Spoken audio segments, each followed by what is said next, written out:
డబ్బు, అనారోగ్యం, ఉద్యోగం, వ్యాపారం, అప్పులతో బాధపడుతున్నారా? మీకోసమే లాంచ్ యువర్ ఫ్యూచర్ ప్రోగ్రామ్.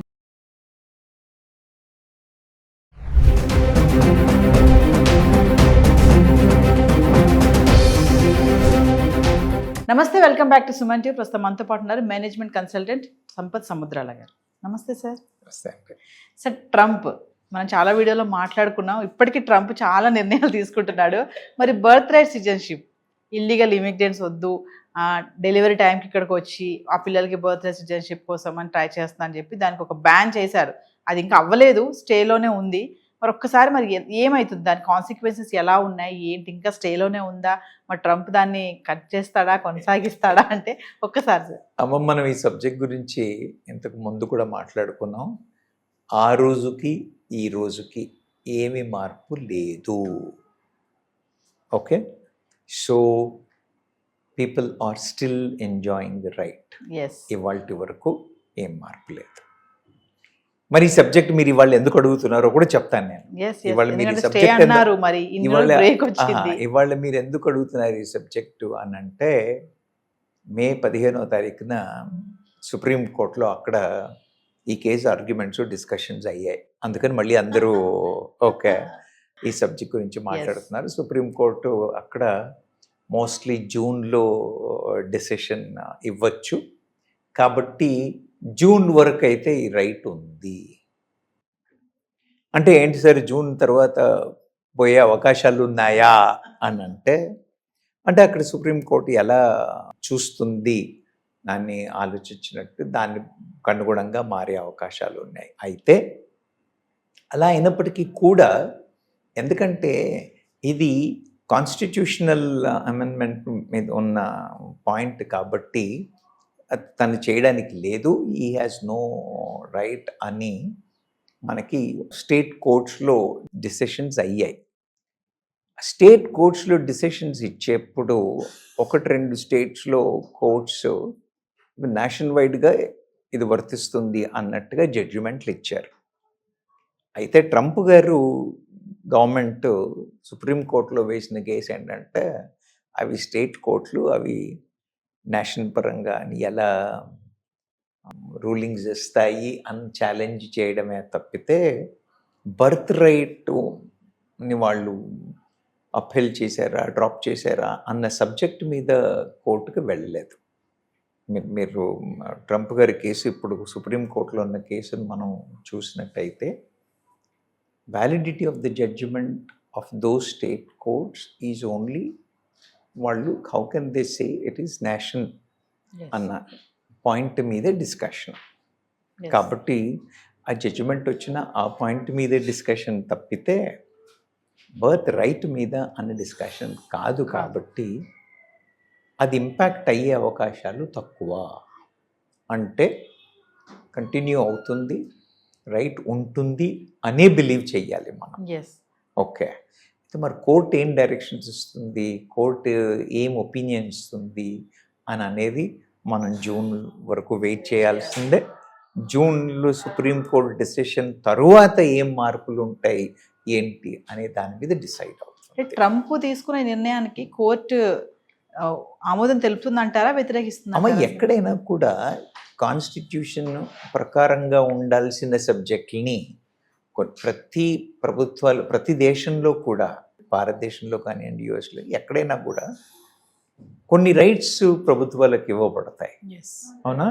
కొన్ని ప్రెసిడెంట్ ఇండిపెండెంట్గా చేయడం, కొన్ని పార్లమెంట్లో అప్పర్ హౌస్లోనో లోవర్ హౌస్లోనో డిసైడ్ చేయడం అనేవి రూల్స్ ఉన్నాయి.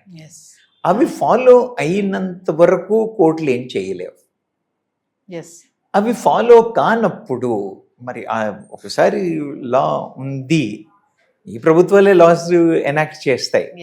ఎనాక్ట్ చేయబడ్డ లాని వాళ్ళు ఫాలో అవ్వకపోతే, ఇప్పుడు నేను చెప్పాను కదా, ఇది కాన్స్టిట్యూషన్ అమెండ్మెంట్ని ఛాలెంజ్ చేస్తున్న పాయింట్ కాబట్టి ఇది ఆయన ఇండిపెండెంట్గా తీసుకున్న డెసిషన్ కాబట్టి ఇది చెల్లదు. He cannot take a decision like that అనే పాయింట్ మీద డిస్కషన్. అంటే చెల్లదు అంటున్నారు కదా సార్. అంటే నాది క్వశ్చన్, ఇప్పుడు అమెరికా అధ్యక్షుడు కదా ట్రంప్, మరి తనకి తెలీదా నేను ఈ రూల్ పాస్ చేస్తే ఇది కోర్టు కొట్టేస్తుంది అని అంత పెద్ద దాన్ని ఎలా తీసుకొచ్చారు? అంటే స్టార్టింగ్ నుంచి ట్రంప్ ఒకటి ఏంటంటే ఇల్లీగల్ ఇమిగ్రెంట్స్ ని అరికట్టాలి. నో ఆయన ప్రయారిటీస్ ఆయనకు ఉన్నాయి. Hmm. యు అండర్స్టాండ్, ఆయన ఛాలెంజెస్ ఆయనకున్నాయి. ప్రతి స్టేట్లో ప్రతి దేశంలో. ఇప్పుడు మన భారత ప్రభుత్వం చేసిన డిసిషన్స్ కూడా కొన్నిసార్లు సుప్రీంకోర్టు కొట్టేసింది, Yes. అవునా?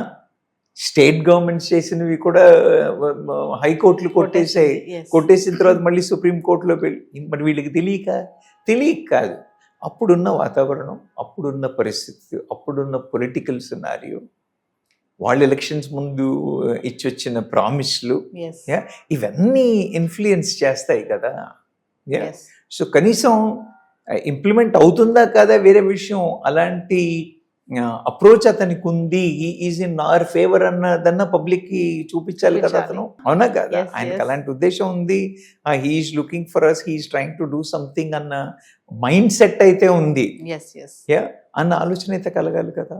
అందుకని తెలియకపోవడము అని కాదు. Okay, so everybody will try to do whatever best possible. కొన్నిసార్లు ఇలాంటి పొరపాట్లు లేదా డెలిబరేట్గా చూద్దాం, if it is not challenged అన్నట్టుగాను, because they are super powers. So అది నేను అంటున్నాను కదా, మన దేశంలో అవ్వలేదా? మన వాళ్ళు చేయట్లేదా? మరి మోడీ గారిని ఎత్తుతున్నారు, ఈజ్ ద నాలెడ్జ్ బ్యాంక్ అని అండి, ఇంకా what ever you talk about. మరి ఆయన డెసిషన్లు కూడా కోర్టులో ఛాలెంజ్ అవుతున్నాయి, అవ్వట్లేదా? Yes. అంతే, దానికి ఇట్ ఈజ్ సర్వసాధారణం. మనం దాన్ని క్వశ్చన్ చేయడానికి లేదు. ఆయనకు తెలిసి చేయడం, తెలియక చేయకపోవడం అని కాదు. పొజిషన్లో ఉన్నప్పుడు sometimes they are force to take decisions Yes. Like that. So present చూసుకుంటే ట్రంప్ రూలింగ్ ఎలా ఉంది అంటే అమెరికన్స్ కూడా కొంచెం అగెనిస్ట్ గానే ఉన్నారు ట్రంప్ పైన. మీరు అన్నట్టుగా చాలా వీడియోలు చెప్పారు, ట్రంప్ డెసిషన్ మేకర్ ఎలా అంటే స్పాట్ గా తీసుకుంటాడు డెసిషన్స్, కొంచెం చిన్నపిల్లల మనస్తత్వం అని కూడా. అంటే ప్రెసెంట్ ఎలా ఉంది అనుకోవచ్చు సిచ్యువేషన్? మనకు అంత క్లియర్గా చెప్పలేమమ్మా. ప్రతి దానికి కూడా రెండు వైపులా you understand my Yes. Point. Yes. ఆయన ఉద్దేశం అంటే America first, Yes. He wants to bring America first. ఆయన ఉద్దేశంలో ఏం తప్పు లేదు. వ్యవహార శైలిలో అక్కడిక్కడో రెండో మూడో పొరపాట్లు జరిగే అవకాశాలు ఉన్నాయి. కొంచెం తొందరపాటు వ్యక్తే, ఇంతకు ముందు ఉన్నప్పుడు కూడా ఆయన కొంచెం తొందరపాటు వ్యక్తే. కానీ ఆయన ఉద్దేశంలో వాళ్ళ దేశం ప్రజలకి మేలు కలగాలి అని అన్నప్పుడు he has to take care. Yes. కానీ దానివల్ల ఏమవుతుందంటే ఆయన తీసుకుంటున్న కొన్ని డెసిషన్స్ వల్ల అక్కడున్న ప్రజలకి కూడా, ఈవెన్ అమెరికన్స్కి కూడా అంత ఫేవరబుల్గా లేవు అన్న ఇది వచ్చినప్పుడు కొంత విముఖత వస్తుంది. కానీ ఇప్పుడే కదా మొదలైంది, ఇంకా ఆయనకి చాలా టైం ఉంది. ఒకవేళ ఏదైనా చిన్న పొరపాట్లు అటు ఇటు అయినా కూడా సరి చేసుకోవడానికి he still has lot of time. So we should wait and see without making a comment either this side or that side. We should wait and see. Further గా మరి అబ్రాడ్ ఎడ్యుకేషన్కి వెళ్ళాలనుకునే స్టూడెంట్స్ మీరు ఏమైనా చెప్తారా? అమెరికా ఇప్పటికైతే ఇప్పుడు నేనేమన్నానంటే, నేను లాస్ట్ టైం కూడా చెప్పాను, ఇక్కడ లేనట్టు అక్కడ ఏదో ఉందనుకుని పరిగెత్తాల్సినంత పరిస్థితి లేదు. మన దగ్గర విద్యా సంస్థలు బాగున్నాయి, మన దగ్గర ఎడ్యుకేషన్ సిస్టమ్ బాగుంది, మన దగ్గర ఆపర్చునిటీస్ బాగున్నాయి. మనం ఒక సూపర్ పవర్ అయ్యే పరిస్థితుల్లో ఉన్నాం. భారతదేశం అన్ని అవకాశాలు ఇస్తుంది. ఊరికే క్రేజ్ కోసం అమెరికాకి వెళ్ళడమే తప్పితే అక్కడ పెద్ద బెనిఫిట్స్ ఏమీ లేవు. అక్కడ కండిషన్స్ ఇంకా స్ట్రింజెంట్ అవుతూ ఉంటాయి. సో ఐడియలీ అంటే పిల్లలు వాళ్ళు స్వతహాగా స్టడీ చేసి మేము ఎంచుకున్న ఏరియా పనిచేస్తుంది, మాకు అక్కడ వాట్ యు కాల్ బెటర్మెంట్కి ఛాన్స్ ఉంది అని పిల్లలు డిసైడ్ చేసుకుని పోయే వాళ్ళని మనం ఆపాల్సిన అవసరం లేదు. బికాజ్ ఇక్కడ కూడా కొన్నిసార్లు మనం డెసిషన్ తీసుకున్న తర్వాత కూడా మార్పు చేసుకోవాల్సి వస్తుంది. సో దానివల్ల కొంపలు మునిపోయేదేం లేదు. కానీ పేరెంట్స్ మెంటాలిటీ, మా పిల్లలు యుఎస్లో వెళ్ళాలి, అక్కడికి వెళ్తే మళ్ళీ వాపస్ రాకూడదు, మీరు చదువుకొని వెళ్ళి రానివ్వండి, వెళ్ళి మాస్టరీ చేసుకుని వచ్చేస్తే ఏం పోయింది, అవునా? అక్కడే ఉద్యోగం చేయాలి, అక్కడే ఉండాలి అనే పరిస్థితిని చూసారా? అది I don't suggest. That may not be a right thing. దానికోసం పోవాలి అనుకునే పిల్లలకి మాత్రం I suggest please think twice. Parents mind set అనేది పేరెంట్ మైండ్ సెట్ మారాలమ్మా. పిల్లలు పెద్ద ఛాలెంజ్ ఏం లేదు, పేరెంట్ మైండ్ సెట్ మారాలి. ఇక్కడ లేనిది అక్కడ ఉంది ఏంటి? It's a spacious country with less population, so you may find little better, but that can be done even here. So ఏదేమైనా బర్త్డే సిటిజన్షిప్ మాత్రం జూన్ వరకు వెయిట్ చేయాల్సింది. ఖచ్చితంగా. ఒకవేళ ట్రంప్కి అనుకూలంగా వస్తే మాత్రం చాలా స్ట్రిక్ట్ గానే ఉండొచ్చు అనుకుంటా. కాదు, అక్కడ ఆ కేసు కూడా బర్త్ రైట్ కి అన్న డెసిషన్ కాదు, ఆ పర్టికులర్ కోర్ట్స్ ఇచ్చిన డెసిషన్ కి మాత్రమే. కాబట్టి ఇప్పటికీ ఇంకా దాని మీద డెసిషన్ అవ్వదు. కాబట్టి జూన్లో వచ్చే డెసిషన్ కూడా mostly it may not impact, but that may pave a way whether to have or not to have అనేది we should wait and see. Thank you sir. Thank you.